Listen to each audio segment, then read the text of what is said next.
Laulība arī ir maratons. Jā. Kurā fāzē jūs esat ar Aleksandru? Tagad tajos 12 kilometros vai tajos pirmajos 30?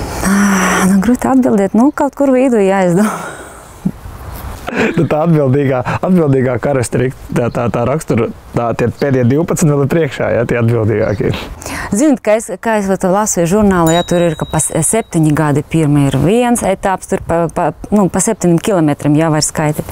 20 kilometri tas ir 7, 14, jā, un pēc tam 21. Bet tagad es neatceros, kāda fāze tā ir mierīga fāze vai aktīva fāze, jā. Bet, protams, ka mēs jau ilgi dzīvojam, jā, un pirms laulība mēs zinām 7 gadi, jā. Un tad... Stadionā. Jā, stadionā, un mēs tā, kā bija kā draudzība, jā, un tad...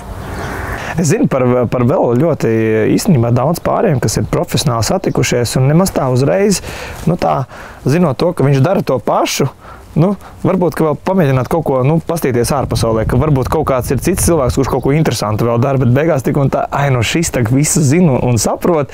Es zinu par vieglatlētiem, kas ar hokejistiem kopā ir sagājušās, un par advokātiem, kas ar advokātiem kopā ir, jo kaut kas stiķē.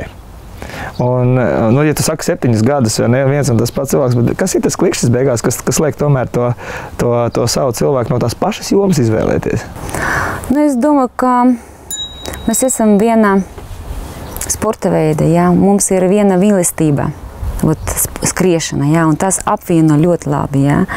Un mēs dažreiz sapratām viens otru bez vārdiem, jā, un tad, kad es varu atbildēt tā, ka, piemēram, Aleksandrs arī bija skrējis, jā, un viņam arī bija ļoti labi rezultāti, un es nedomāju, ka es būšu tā skrēja, jā, es domāju, ka es viņam palīdzēšu skriešanā.